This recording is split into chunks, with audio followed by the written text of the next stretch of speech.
بسم الله الرحمن الرحيم. الحمد لله، الصلاة والسلام على رسول الله محمد وآله وصحبه ومن اهتدى بهداه. اللهم أرنا الحق حقا وارزقنا اتباعه، وأرنا الباطل باطلا وارزقنا اجتنابه. قيشتنا آتي فنجاونوي سورة غافير لو آتدا أخواد فرمي إن الساعة لآتية لا ريب فيها. إن الساعة بيقمان دواروش قيامت لآتية بدل نياية وديت يان وادانين كهاتوا كلا ريب فيها كهاتني روج قيامت هج قمانكي تدانية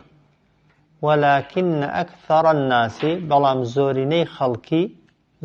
خلقي أوانيك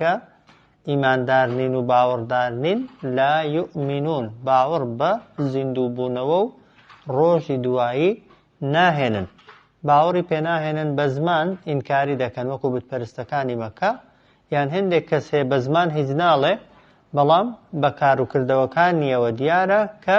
باوەڕی پێ نییە بۆ چونکە نەخۆ بۆ خۆشیەکانی ئامادە دەکا نە لە سزا و ناڕەحاتی و ناخۆشیەکانیشی خۆی دەپارێزێ. بێگومان ئەو کەسەی کە ئیمانی بە قیامەت نییە بە زمان لەگەڵ کەسێک کە وەک دەڵێ هیچ حساب بۆ قیامەتی ناکە نەتیجەکان هەر یەکسانە. کەسێک بە زمان دەڵێ نییە و خۆی بۆ حازر ناکە بێگومان خۆ هەر سزای دەدا ئەو کەسەشی کە دەڵێ هەیە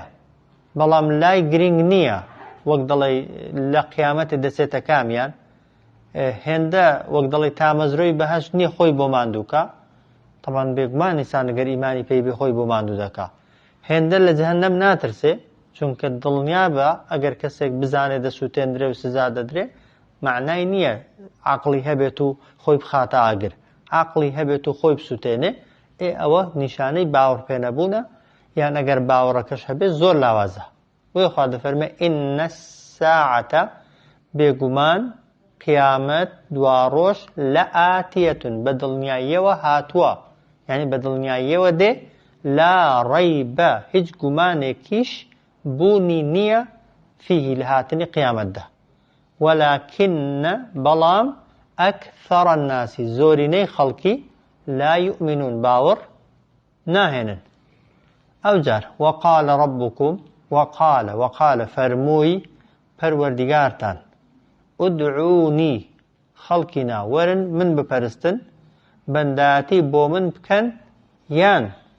تنها لمن بپارينو وقدلي پێداویستیەکانتان بۆ من بەرزکردنەوە چ دەکەم ئەگەر لە من بپارێنەوە ئەستەجیب لەکوم وەڵامی دوعاکانتان دەدەمەوە وەڵامی پارانەوەکانتان دەدەمەوە یان مەبەست ئەوەی عیبادەت و خواپەرستیەکانتان لێ قبوڵ دەکەم. تەمەن ئەو ئاەتە هەردوو تەفسیرەکەی هەن ئودعو بە معنای پەرستن بێ کە بێگومان ئەگەر بە معنای پەرستن بێ لەناو پەرستنیشدا دوعا جێگای دەبێتەوە وایە چونکە الدعاء هو العبادة دوعا بریتە لە بەندایەتی یا حەدیثێک دەفەرمێ الدعاء مخ العبادة کاکڵەی خواپەرستی بریتە لە دوعاکردن و پارانەوە. وەڵام ئەگەر بڵێن خوای گەورە دەفەرمێ خەڵکینا لە من بپارێنەوە مەرز نییە پارانەوە تەنها بەس دوعا بێ ئەو کاتە تەنها دوعای دەگرێتەوە بۆیە دەکرێت بەو شێوازە تەفسیریکەین بڵێن وقال ربكم پەروەردگارتان دەفەرمێ ادعوني خلقنا من بپەرستن یان خەڵکینا لە من بپارێنەوە ئەستەجیب لەکوم ئەگەر بە معنای دوعابی یعنی وەڵامی دوعاکانتان دەدەمەوە و ئەگەر بە معنای پەرستنیش بێ بڵێن خوا دەفەرمێت من بپەرستن یعنی پەرستنەکانتان لێ قبوڵ دەکەم ئەگەر تەنها من بپەرستن و شەریکم بۆ بڕیار نەدەن ئەجا خوا نەتیجەکەی باز دەکات دەفەرمێ ئین الذین بێگومان ئەوانەی يستكبرون خوان بگەورە دەگرن عن عیبادەتی لە بەندایەتی من یان لەوە کە لە من بپارێنەوە چیان لێ دەکەم سيدخلونە لەمە دووە دەخرێنە یان دەیانخەینە جەهەنەم دۆزەخ چۆنیش دەیانخەینە دۆزەخ داخرین یعنی بە ئەو پەڕی زەلیلی بە ئەو پەڕی زەبوونی بە ئەو پەڕی سەرشۆڕی تەمان دەسەڵاتداری دنیا ئەو کاتەی خەڵک لێیان دەپارێتەوە تووڕە دەبن وایە ئەو کاتێک کە خەڵک داوای مافی خۆشیان لێ دەکا ڕوبەڕوویان دەبنەوە وایە بەڵام خوای پەروەردگار بەعەکسەوە تەمەن ئەو کاتە خۆشحاڵە ئەو کاتە پێی خۆشە ئەو کاتە دڵی خۆش دەبێ ئەو کاتە تۆی خۆش دەوێ کە لە بەرامبەریدا بپارێەوە و زۆرترین پارانەوەشت بۆی هەبێ خوا هەتا زیاتر لی بپارڕێەوە هەتا زیاتر داوای لێ بکەی هەتا زیاتر خۆت بە محتاج و پێداویست خاوەن پێداویستی پیشان دەی لە بەرامبەریدا زۆرتر خۆشی دەوێ بەعەکسەوە ئەو کاتەی دوعای لێ ناکەی ئەو کاتەی لی ناپارڕێەوە ئەو کاتەی داخوازیەکانی خۆت بۆ لای خوا بەرز ناکەی ئەو کاتە خوا ڕقی دێتە ئەو کاتە خوای گەورە سزا دەدا کە بەبێ گومانیش خوای گەورە خاوەنی هەموو نیعمەتەکانی دنیا و قیامەتیشە دنیات بۆیە دەبێت هەر لە خوای داواکەی ساحیبی نیعمەتە دنیاییەکان بەس خوایە ئەگەر خوای گەورەش بە کاتی نیعمەتەکانی خست بنە دەستی کەسێک وایە بەڵام دڵی کەسەکەش لەبەردەستی خوای گەورەدایە ئەو شتەی کە تۆ بەتەمای بۆت ببێ ئەگەر لە دەستی کەسێکیش دابێ هەر دوعا لە خوا بکەی باشترە خوا ئاسانتر لە تۆ دەتوانێت دڵی کەسەکەی ڕازیکە بێگومانیش تەمان ئەگەر داواکەت دوعای قیامەتی بێ ئەوە هیچ قیامەت جگە لە خوای گەورە کەسێکی دیکە دەسەڵاتی نییە بۆیە خوای گەورە بە عەبدەکانی بە بەندەکانی بە من و تۆ دەفەرمێ وەقالە ڕەبوکم گوتی پەروەردیگارتان ئودعوونی خەڵکینە بەتەنها من بپەرستن بەتەنها بەنداتی بۆ من بکەن ئەگەر ئاوا تەفسیریکەین ئەستەجیب لەکم ئەمنیش عیبادەت و پەرستنەکانتان وەک خۆی لێ قبوڵ دەکەم و ببێ گومانی چاکتر لەوەی کە ئێمە کردومانە خوای گەورە پاداشمان دەداتەوە وازحە ئەگەر بە معنای دوعا بێ دەڵێن خەڵکینە خوا دەفەرمێت پەروەردگارتان وقال ربكم پەروەردگارتان دەفەرمێت ئودعونی ئەی خەڵکینە داخوازی و پێداویستیەکانتان بۆ لای من بەرزکردنەوە لە من بپارڕێنەوە داواکاریەکانتان بۆ لای من بەرزکەنەوە ئەستەجیب لەکم بە دڵنیاییەوە وەڵامی دوعاکانتان دەدەمەوە طبعا حديثي صحيح پیغمبر صلى الله عليه وسلم انسان که دعای کرد دعا نیه لدلی خاوینه و درس خوا قبولی نکا محاله ها زور جار انسان که برهمی دعا کی خوی نابینه که دعای دکا طبعا مرز نه الا تماشای آسمانه کی اوی دعوت کرد خوا بود بردات و خواره وایا او دعای که دیکی طبعا اگر قیامتی به جاره اتو نازانی خوا قبولی کردو یا قبولی نکردو بدلنیایی و قبولی کردو ئەگەر داواکاریەکە شتی وەک خۆی جێبەجێ نەکردبی بە ئەندازەی ئەوەی دەستت بەرز کردوونەتەوە و خۆت بەکەم پیشانداوە لە بەرامبەر خوادا خوا ئەجری بۆ نووسیوی خوا چاکەی بۆ نووسیوی خوا حەسەناتی بۆ نووسیوی سزای لەسەر سوک کردووی سزای لەسەر تەخفیف کردووی و ئەگەریش تەمان داواکاریەکە داواکاری دنیایی بێ حدیثی صحیح پێغمبەر صلی الله عليه وسلم ئینسان کە دوعا دەکا خوا لێی قبوڵ دەکا بەڵام بە یەکێک لەو سێ خاڵانە بە یەکێک لەو سێ شتانە هەندێک جار کە دوعا دەکەی خوای گەورە ڕێک وەک خۆی ئەوەی داوات کردووە دەداتێ و چاکتر لەوەش هەموو کەس لەوانەیە بەشی خۆی ئەوەندە بەرهەمی دوعای خۆی بینی بێ هەندێک دوعا هەنە کە دەیکەی خوای گەورە بە چاکی دەزانێ بە خێری دەزانێ بە باشی دەزانێ بۆ تۆ وەک خۆی جوابت دەداتەوە هەندێک دوعای دیکە هەنە خوای گەورە لەوانەیە جوابت نەداتەوە لەوانەیە پێت نەدا لەبەر حکمەتێک کە خۆی دەیزانێت چونکە مەرجێ هەرچی ئینسان داوای دەکا خێر بێ وایە هەرچی ئینسان بەتەمایەتی وەک دەڵێ حەزی لێتی بە خۆت بە چاکی دەزانێ لە ئەسڵدا بۆ مەسلحەتی تۆ بۆ قیامەتی تۆ خێر بێ وایە کەسێک لەوانێ داوای حەزی لێ بێ دۆڵەمەندیکە کە زۆرینەی خەڵکی داواکاریەکانیان داواکاری دنیاین وایە ئەتۆ جاری وایە بەندەیەکی وەک دەڵێ خوا بە هەژاری یا بە مامناوەند مەعیشەت دروستی کردووی عەبد و بەندەیەکی ساڵحی خوای وایە ئەگەر دەوڵەمەند و خوا دەزانێت تا خوا بەو چاکیە دەمێنیەوە یان نامێنیەوە بۆیە خوا کە دوعات قبوڵ ناکە زۆر جار لەبەر خاتری قیامەتەکەتە دوعاکەت قبوڵ ناکە خوا جاری ئەوەی دووهەم ئەوەیە کە ئەوەی داوات کردووە ناداتێ لێرە بەڵام بۆت هەڵدەگرێ بۆ قیامەتێ ئەگەر ئینسان عەقڵی ئیشێ بکا بەڕاستی ئیمانی ئیشێ بکا هەموو شتە دنیاییەکان بەرامبەرە قیامەتەکەیان چاکترە وایە داوای خانووی دەکەی بە نمونە خوا ئەگەر نەیدایێ لە قیامەتێ بە کۆشکێکی دایە کامە چاترە مەسەن داوای سایارە و نازامچی دەکەی ئەگەر خوا ئەوەی نەدایێ بەڵام لە بەرامبەردا نیعمەتێکی دیکەی بەهەشتی پێدای هەر داواکاریەکی دنیایت هەیە خوا ئەگەر پێی نەدای حتمەن خوا بۆت دەگۆڕێ بەی بەهەشتێ بۆ دەگۆڕێ بە قیامەتی ببێ گومانی قیامەتێ چاکتر ئینسان ئەگەر عەقڵی و ژیری و ئیمانی چاک ئیشێ بکە حتمەن ئەو کاتە دڵی خۆشە ها کە دوعاکەی وەک خۆی قبوڵ نەبوو چونکە خوا بۆی هەڵگرتووە یان ئەوە تا خاڵی سێهەمت بۆ دەکا خوا لە بەرامبەر دوعاکاندا خوا موسیبەتت لەسەر لادەبا بەڵات لەسەر لادەبا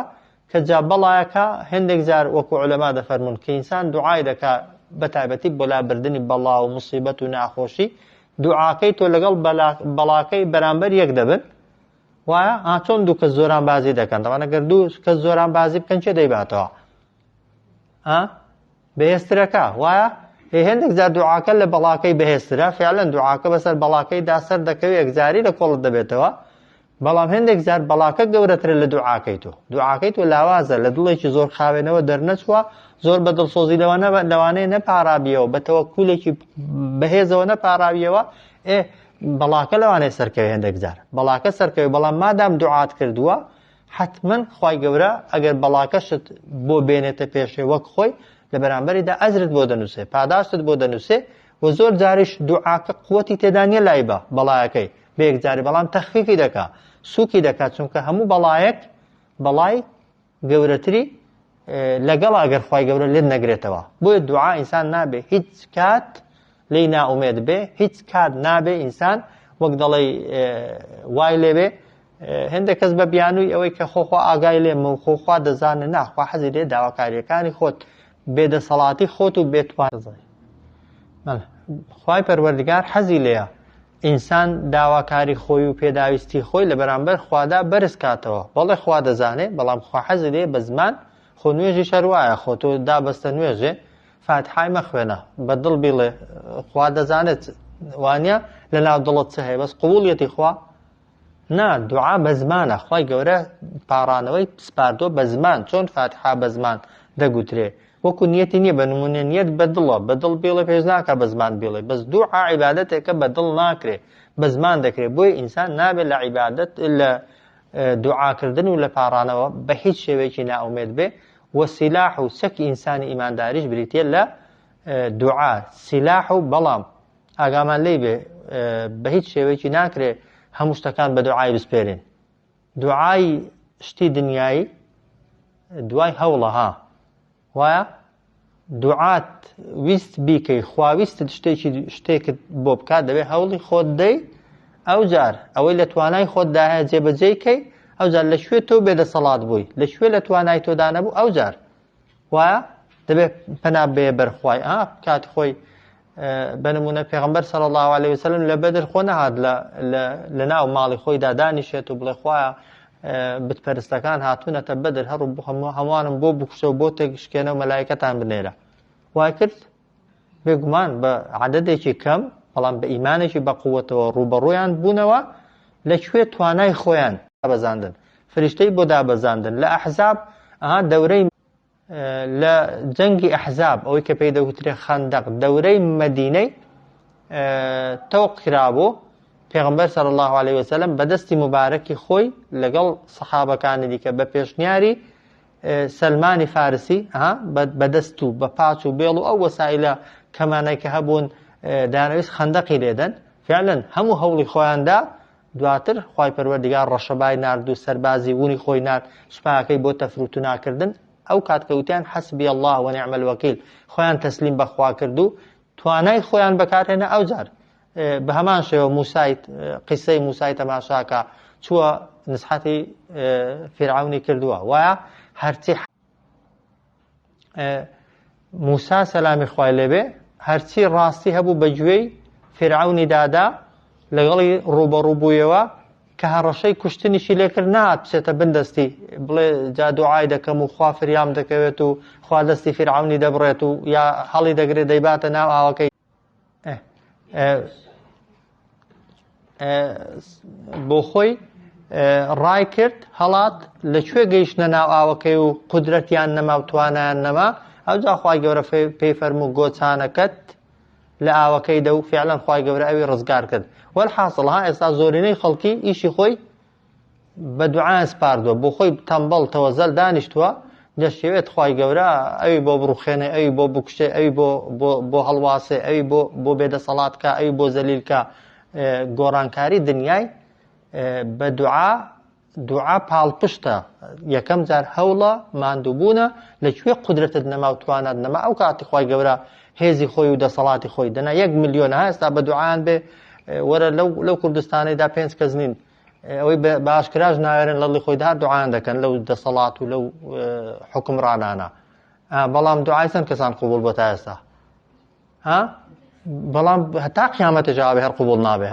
حتا قیامەتە چاوەڕێکەی بە دوعایان دەسەڵاتێکت بۆ بگۆڕێ، زاڵمێکت بۆ لاچێ، وەزعێکی دنیایت بۆ باش بێ، بە دوعایان خوا نەیکردۆتە یاسا، خوا نەیکردۆتە بەڵێ خوای گەورە یاسای وایە، نیظامی وایە، قاعدەی وایە، ئەو شتانەی ئین الله لا یغیر ما بقوم حتى یغیروا خوای گەورە بارودۆخی دنیایت بۆ ناگۆڕێت تا بۆ خۆت هەوڵی گۆڕانکاری نەدەی کە هەوڵی گۆڕانکاریدا لەکوێ پەکت کەوت خوا فریاد دەکەوێت ئەگەر هاواری کەیە. ئاەتەکە دەفەرمێ وقال ربكم پەروەردگارتان فەرمووی ادعوني لە من بپاڕێنەوە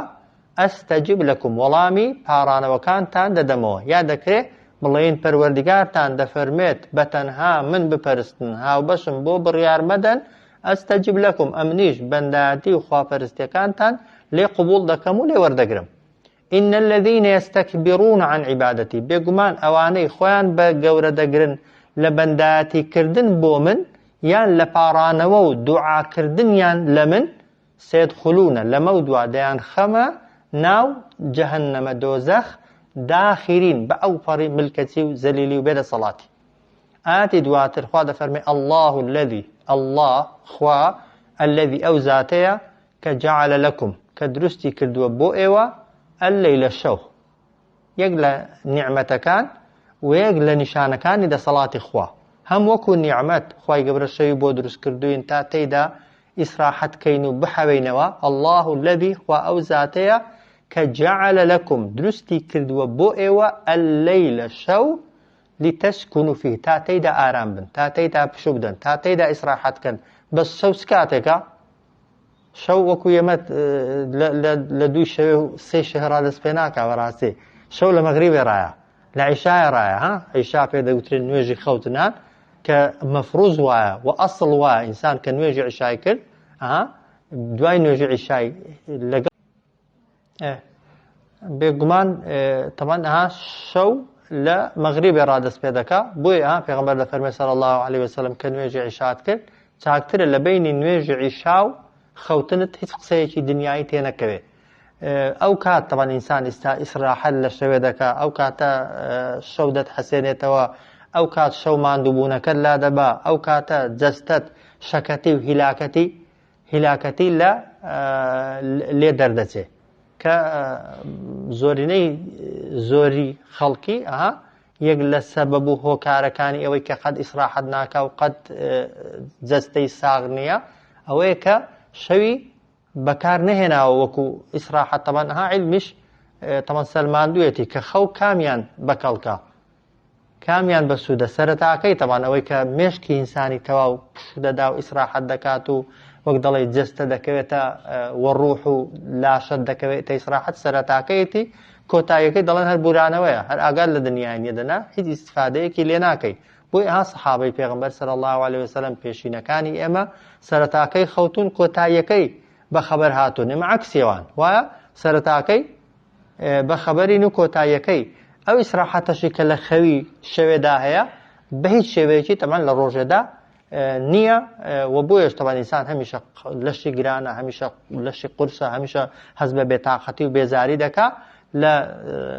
100 کەس وەرە 1 کەسی بدۆزەوە بە گەنج و تازە پێگەیشتوەکانیش بە وەک دەڵێ ئەو چالاکی و نشاطی کە پێویستە لە جەستەدا هەبێ بە هەیبێ بێگومان نیەتی و هەمیشە هەست بە نەخۆشی و بە بێتاقەتی و بە هۆکارەکەی ئەوەیە کە ئەو نیعمەتەمان وەک خۆی وەرنەگرتو. الله الذي خوا ئەو زاتەیە کە جعل لەکم کە دروستی کردووە بۆتان شەو لتسكنوا فيه تا تێیدا ئیسراحەت کەن و پشو بدەن. ئەوە یەک. وەالنەهارە و هەروەها ڕۆژیشی بۆ دروست کردوون، ڕۆژ سەعاتەکانی ڕۆژی بۆ دروست کردوون مبصرە بە ڕووناک تا تێیدا ببینن، تا تێیدا بتوانن بڕۆن تا تێیدا بتوانن کەسابەت کەن و پێداویستیەکانی خۆتانی تێدا جێبەجێک. ئین الله بێگومان خوای گەورە لەذو فەضڵین خاوەنی چاکە و بەخششە على الناس بەسەر خەڵکیەوە ولكن أكثر الناس بەڵام زۆرینەی خەڵکی عادەتی وایە لا يشكرون سوپاس گوزاری نیعمەتەکانی خوا ناکە. جارێکەش باسمان کردووە سوپاس گوزاریەکەش سێ بەشە کە ئێمە لەوانەی بەشی یەکەممان هەبێ ئەوەی کە ئیماندارین بڵێن الحەمدولله، بەڵام بەشە دووەمەکە کە نیعمەتەکەی بەو شێوازە بەکاربێنی کە خوا بۆی داناوی، بێگومان شکرانە بژێری نیعمەتی شەو ئەوەیە کە وەریگری ئیسراحەتی تێدا بکەیت. ئەی ئەگەر شەوت بۆ ئیسراحەتکردن بەکار نەهێنا شکری نیعمەتەکەت نەکردووە، و یان ئەگەر شەوت بەکار نەهێنا بنمونە بۆ کۆتا بەخەبەر بوون و شەو نوێش تێداکردن و خوا تێدا لە شەو شکرانە بژێریەکەی ئەوەیە کە وەک دەڵێ بەکاری بێنی بۆ خزمەتی خۆت و بۆ ڕەزامەندی خوا و قیامەتی خۆت، و بە هەمان شێوە ڕۆژیش شکرانە بژێریەکەی ئەوەیە کە تۆ هەوڵی تێدا بدەی خۆی بۆ ماندووکەی هەم بۆ پێداویستیەکانی دنیات کە ئەویش هەر عیبادەتن بەبێ گومانی ئیشەکانی دنیای خۆت لە ڕۆژدا بکەی خۆت ماندووکەی و هەوڵدەی، و هەروەها بەکاریشی بێنی لە ڕەزامەندی خوای پەروەردگاردا بەبێ گومانی هەر شکرانە بژێری کردنی خوایە. الله الذي خوا ئەو زاتەیە کە جعل لكم الليل دروستی کردووە بۆ ئێوە جێڕاویەتی بۆ ئێوە شەو لتسكنوا فيه تا تێیدا پشوو بدەن و ئیسراحەت کەن، والنهار و هەروەها ڕۆژیشی دروست کردووە بە مبصر بە جێگای بینین بە ڕووناک بە ڕۆشنایی و تێیدا دەتوانن هەنگاو هەڵبێن و تێیدا بجوڵێنەوە و حرەکەت کەن. ئین الله بێگومان خوا لەذو فەضڵین خاوەنی بەخششە على الناس بەسەر خەڵکیەوە ولكن بەڵام ئەکثەر الناس زۆرینەی خەڵکی، ناڵێ هەمووی، زۆرینەی خەڵکی لا یشکرون سوپاسگوزاری خوا ناکەن. ذالکم ئەوەی کە ئەو کارانەی کردووە بۆ ئێوە کێیە؟ الله ذاتی اللهە کە ڕەبکم پەروەردگاری ئێوەیە، پاشان خالق كل شيء دروستکەر و بەدیهێنەری هەموو شتێکە، لا إله إلا هو هیچ کەسێک شایانی بەندایەتی کردن و پەرستن نییە جگە لە ئەو. جاخوا دەفەرمێت فأنا تؤفكون دەی ئێوە چۆن لە پەرستن و بەندایەتی کردنی ئەو خوا لا دەدەن. ذلكم الله ئەوەی کە ئەو کارانەی بۆ ئێوە کردووە و ئەو فەرمانانەی بە ئێوە کردووە ناوی ئەڵڵایە و پەروەردگاری ئێوەیە، خالق كل شيء دروستکەر و بەدیهێنەری هەموو شتەکانە، لا إله إلا هو هیچ کەسێک نییە شایانی بەندایەتی کردن و پەرستن بێت جگە لە ذاتی خوا. فأنا تؤفكون ئێوە چۆن لە بەندایەتی کردنی ئەو خوایە لا دەدەن؟ خوایەک لە نەبوونەوە تۆی هێنابێتە بوون و هەموو پێداویستیەکانی دنیای تۆی بەدەست بێت، مردنی تۆی بەدەست بێت، زیندووکردنەوەی تۆی بەدەست بێت، قیامەتی هەبێ، بەهەشتی هەبێ و جەهەنەمیشی هەبێ، چۆن دەکرێت ئینسان نەیپەرستێت و واز لە پەرستنی ئەو خوایە بێنێ بۆ یەکێک کە هیچی پێ ناکرێت؟ ذلكم الله ئەوەی کە ئەو کارانە بۆ ئێوە دەکا ذاتی خوای پەروەردگارە کە ناوی ئەڵڵایە. ربكم رب يعني پەروەردگار يعني بەدیهێنەر يعني ڕسەقدەر ژیێنەر منێنەری ئێوە خوایە کە خالق كل شيء کە دروستکەری هەموو شتەکانیشە. لا إله إلا هو هیچ کەسێک شایانی بەندایەتی بۆ کردن نییە جگە لە ئەو. فأنا تؤفكون چۆن لە بەندایەتی کردن و پەرستنی ئەو خوایە لا دەدەن؟ خوا دەفەرمێ كذلك هەر بەم شێوەیە يؤفك الذين كانوا بآيات الله يجحدون هەر بەم شێوەیە يؤفك لا دەدەن لە بەندایەتی کردنی خوای پەروەردگار لە هیدایەت و ئیمان هێنان چێ؟ الذين ئەوانەی كانوا کە لە دنیادا بآيات الله بە نیشانە و بەڵگەکانی خوا يجحدون نکۆڵی و ئینکاری دەکەن. ئەوانەی لە دنیادا ئینکاری ئاەتەکانی خوای گەورە دەکەن، مناقەشە لە ئاەتەکانی خوا دەکەن، ئیمان بە ئاەتەکانی خوا ناهێنن، ئینکاری حەقیقەت و ڕاستەکان دەکەن کە لە قورئان باسی کردوون، ئەوانە خوای ناپەرستن و لە بەندایەتی خوای گەورە واز دێنن دەچن شتانێکی دیکە دەپەرستن جیاواز لە خوای پەروەردگار. كذلك هەر بەم شێوەیە يؤفك الذين يؤفك لا دەدەن لە ئیمان هێنان و لە هیدایەت و لە ڕێگای خوا الذين كانوا أوانيك لدنيا دا بآيات الله برامبر نشانو بلغكان إخوة يجحدون نكولي دكنو ودمقالي تيدا دكنو ولا برامبر ياندا دوسنوه آياتي شستو شوار خواه فرمي الله ديسان الله خواه الذي أوزاتيا جعل لكم الأرض قرارا درستي كردوه بو ايوه زوي قرار كايوه تيدا نيشتا جيببن تيدا بمنوا تيدا جيان بريكن او يك والسماء بناء واسمانشي بسر سرتانوا وكو سقفك وكو باريزرك راقرتوا او دو وصوركم وينو شيوي ايوشي كيشاوا لو كاتيب كلنا ورحمي دايكتان دابون فأحسنا بجوانترين صوركم شيوي كيشانتان كمعلومة شيوي مروف لقل دروس كراوكان براوردي جوانترين شيوازي دروس كردنا كبعكسي همو دروس كراوكاني ديكا خواي قورا شكلكي وشيوكي دروس كردوا او جار ورزقكم خواي قورا رزق روزي ايوشي داوا من الطيبات لها مشتباك كانوا خاوين كانوا حلال كان جاء خواد فرمي ذلكم او كاراني كردوا بو ايوا چيا الله يا خوايا كربكم پروردگاري ايوا كواتا فتبارك الله قوري وبيروزي بو خوا بو ذاتي الله كرب العالمين كپروردگاري همو جهانيانا الله الذي خوا او ذاتيا جعل لكم الأرض درستي كردوا بو ايوه زوي بقرار يعني بشوينك كتيدا ايوه هزب آسوديو بمرتاحب كانوا تيدا بتوانن بجيان زوي دجوليتو طبعا لأصل دا صورتها وحركشي زور خيراي بلام خواي قورا لبن ايمدا ولبن قاتي ايمدا وهزدكيك نقورو قد ناجوليتوا خوا او ذاتيه كدرستي كردوا بو ايوه زوي بوكو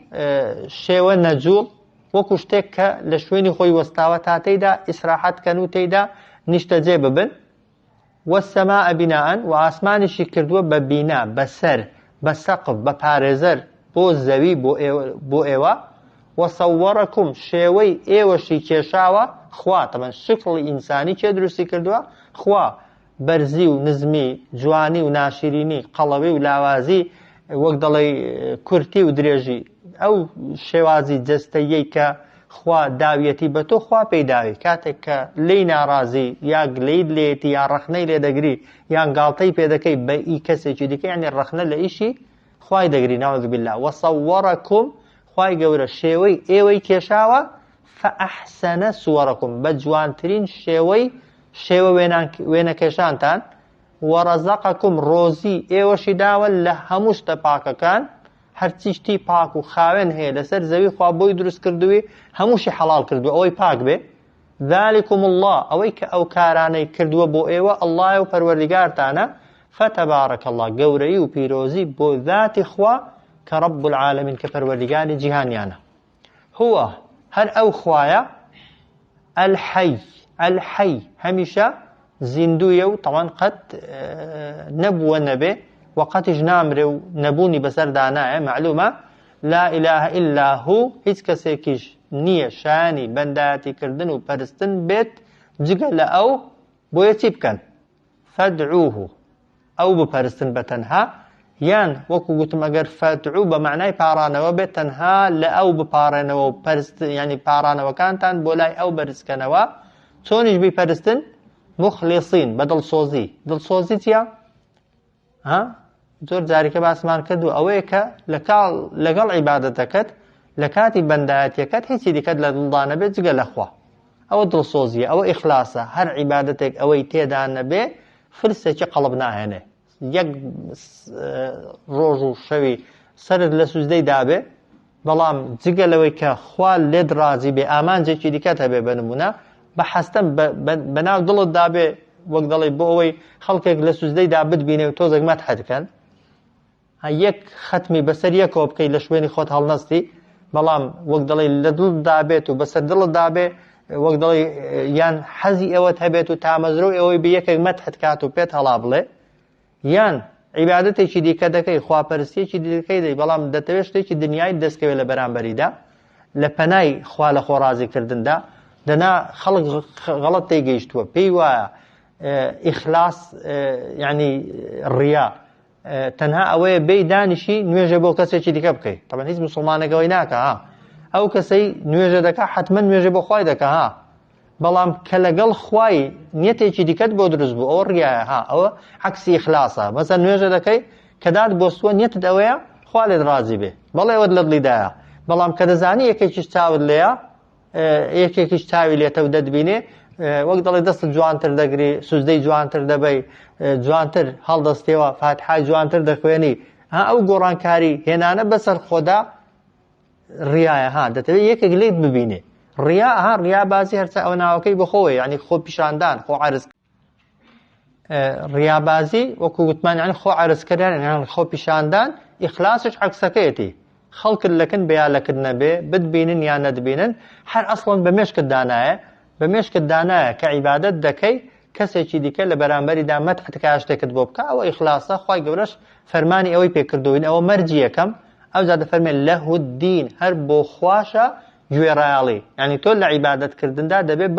بەس بەو شێوازە بیکەی کە خوا پێت دەڵێ، نەک بە شێوازێکی دیکە ها. مەرجی وەرگرتنی عیبادەت دووشتە، ئیخلاس و بەو شێوازە بیکەی کە خوا پێت دەڵێ یا پێغمبەر فێری کردووی صلی الله علیه وسلم. کە مخلیصینەکە ئەوە پەیوەندی بە کوێوەیە؟ بە دڵەوەیە، کەس ناتوانێت حکم بەسەر کەسدا بکە، وایە بە هیچ شێوەیەکی جەریمەیە ها. یەکێک قورئانی دەخوێنێتەوە و دەنگی خۆی خۆش دەکا، یان بەنمونە ها ئێستا مەسەلەن کابرا لایڤی کردوتەوە و تەراویحی پەخش دەکا، های وایە دەڵێ خەڵک ڕیابا نابێت، ناتوانێت حکمەی بدەیت، دەکرێت بڵێ باشە یا خراپە، بەڵام نیەتی کەسەکەی دەزانێ ها. کابرا بەو نیەتەی ئەوەی بێت و خەڵک ببینێت و گوێی لێ بگرێ و مەدحیکا وەک دەڵێ خۆی پێ گەورە کات و شتێک، ئەوە بێگومان، بەڵام نیەت پەیوەندی بە دڵەوەیە. کەس نابێ حکم بەسەر کەسێکی دیکەدا بکات، چونکە جگە لە خۆت کە عیبادەتەکەی دەکەی ئاگاد لە دڵی خۆتە، و کە ڕیا هەندێک جار شاراوەیە بەڕاستی. حەدیثمان هەیە پێغەمبەر دەفەرمێ صلی الله علیه وسلم ڕیا هەندێک جار شاراوەترە لە دەنگی پێی مێرو کە لە شەوێکی تاریکدا بەسەر بەردێکی لوزدا دەڕوا. بێنە پێشچاوی خۆت، هەندێک جار بۆ خۆشت هەستی پێ ناکەی، هەی چۆن دەکرێت حکم بەسەر خەڵکیدا بدەیت، بڵێ فڵان کەس بۆ خوای نییە و بۆ ئەو حکمدانانە ئینسان زمانی بگرێ باشە. بەڵام بەشەکەی دووهەم خەڵک لێت دەبینێ ها، شێوازی دووهەم شێوەی عیبادەتەکەتە ها. نوێژە دەکەی فعلەن ئەگەر خەڵک تەماشاتکە دەزانێت نوێژەکەت شکڵەکەی جوانە یا جوان نییە، وایە ڕکوع و سوجدەت باشن یا باش نینە، هەردووکی جا دەبێ خوا یعنی هەردووکیان لە عیبادەتەکەتدا هەبن، نیەتەکەت سافکەیەوە و خاوێنکەیەوە کە بەس بۆ خۆت و خوا دەزانن، و شێوازەکەشی عیبادەتەکە چۆن خوا پێی گوتووی دەبێت بەو شێوازە بیکەی، نەک بە حەزی خۆت، نەک بە ویستی خۆت، چونکە عیبادەت بە هیچ شێوەیەکی ویستی ئینسانی و اختیاری ئینسانی و داهێنانی تێدا بە هیچ شێوەیەکی ڕێگە پێدراو نییە ها. هیچ عیبادەتێک نابێت بکەی هەتا خوا یا پێغەمبەر صلی الله علیه وسلم پێت دەڵێن بیکە،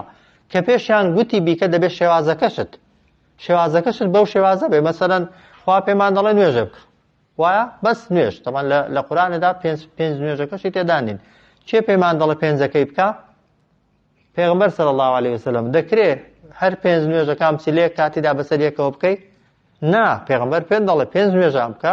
هەر نوێژێکیش کاتی خۆی هەیە و هەر نوێژەی ڕکعاتەکانی دیارن و هەر نوێژەی ڕوکنەکانی ئەوەن، واجباتەکانی ئەوەن، سونەتەکانی ئەوەن، هەمووان دەبێ پەیڕەوکەی. جا بۆ عیبادەتەکانی دیکەش بە هەمان شێوە، بۆیە دەفەرمێ فەدعوه،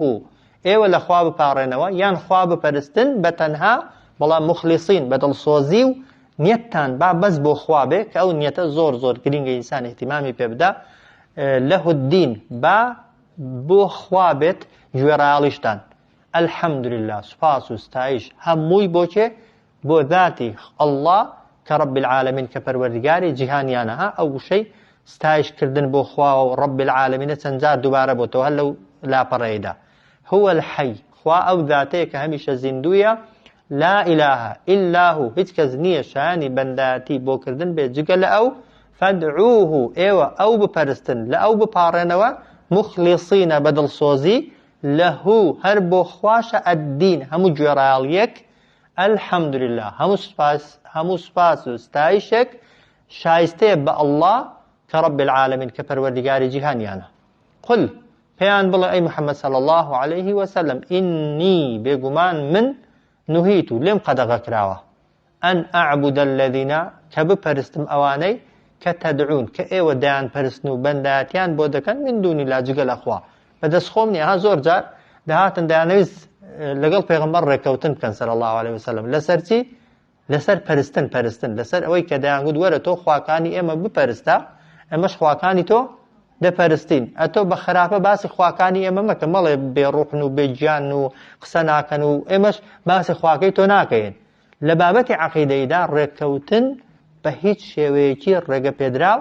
نییە. دەگرێت لەگەڵ کەسی کافر و بێباوەڕ و تەنانەت جوولەکەش ڕێککەوی لەسەر ئەوەی کە بنمونە شەڕ بکەن یان نەکەن، شەڕ ڕاگری یا ڕانەگری، سڵحت هەبێ بەیەکەوە لە شتی دنیایدا هاوکار لەگەڵ یەکبی. بەڵام لە بابەتی عەقیدەیدا لە بابەتی ئیماندا لە بابەتی خواناسین و خواپەرستیدا بە هیچ شێوەیەکی تەنەزولکردن و وەک دەڵێ وازهێنان لە مەبدەئی خۆت ڕێگە پێدراو نییە ئەگەر سەری خۆشتی لەسەردانەی. قل پێیان بڵێ ئینی بێگومان من نهیت و لێم قەدەغە کراوە. تەمەن چێ لێی قەدەغە کردووە؟ هەر خوا طبعا ئەن ئەعبودە کە بپەرستم الذین ئەو خوانەی ئەو خوا درۆینانەی کە تەدعون کە ئێوە ئەن ئەعبود الذین تەدعون من دون الله کە بپەرستم ئەو خوانەی کە ئێوە دایان پەرستن جگە لە خوا لما جاءني البينات لكاتێکدا کە هاتووە بۆ من چەندان بەڵگە و نیشانەی ڕوون لەسەر یەک خواپەرستی و یەک خواناسی و لەسەر پوچی و بێکەڵکی خواکانی ئێوە من ڕەبی لەلایەن پەروەردگارم و ئومیرت و فەرمانیشم پێکراوە ئەن ئوسلیمە کە خۆم بەدەستەوە دەدەم خۆم بەدەستەوە بدەم خۆم تەسلیم کەم ڕەئیم نەبێ بۆچوونم نەبێ لڕەب العالمین لە بەرامبەر پەروەردگاری جیهانیاندا. تەمەن خۆ تەسلیم کردن و خۆ بەدەستەوەدان بۆ ئەمری خوا ئەوەیە کە خوا پێی گوتی فڵانەشتا واجبە و حەڵاڵە بەبێ مناقەشەکردن قبوڵت بێ ئەگەر لێشی تێنەگەی. ها ئەگەر خوا شتێکی لێ قەدەغە کردی بەبێ مناقەشەکردن بڵێ جا بۆ حرامی کردو جا لەبەر چییە جا حکمەتەکەی چییە؟ ئینسان کە ئیمانی بەخوا هێنا پێویستی بەو مجادەلەکردن و مناقەشەکردنە نییە و نابێ بشیکە. قل پێیان بڵێ ئەی محەممەد صلی الله عليه وسلم ئینی بێگومان من نهیت و قەدەغە کراوە لێم ئەن ئەعبودە کە بپەرستم الذین ئەوانەی تەدعونە ئێوە دایان پەرستن من دون الله جگە لە خوا لەمما کاتێک جاءنیە هاتووە بۆ من البەیینات چەندان بەڵگە و نیشانەی ڕوونکەرەوە لەسەر ڕاستیەتی خوای خۆم و لەسەر پوچیەتی خواکانی ئێوە من ڕەبی لەلایەن پەروەردگارم و ئومیرت و فەرمانیشم پێکراوە یعنی هەر بە منیش و بە شوێن کەوتوەکانیشم ئەن ئوسلیمە کە خۆم بەدەستەوە بدەم لڕەبی العالمین لە بەرامبەر فەرمانەکانی پەروەردگاری جیهانیان. ئەو جار خوا دەفەرمێت هووە ئەو خوای کە من دەیپەرستم ئەو خوای کە من وەک دەڵێ تەسلیمی فەرمانەکانی دەبم کێیە؟ و ئومیرت ئەن ئوسلیمە لڕەبی العالمین و فەرمانم پێکراوە کە تسليم بن بفرماني پروردگاری جهانیان. صلى الله على سيدنا محمد وعلى آله وصحبه أجمعين.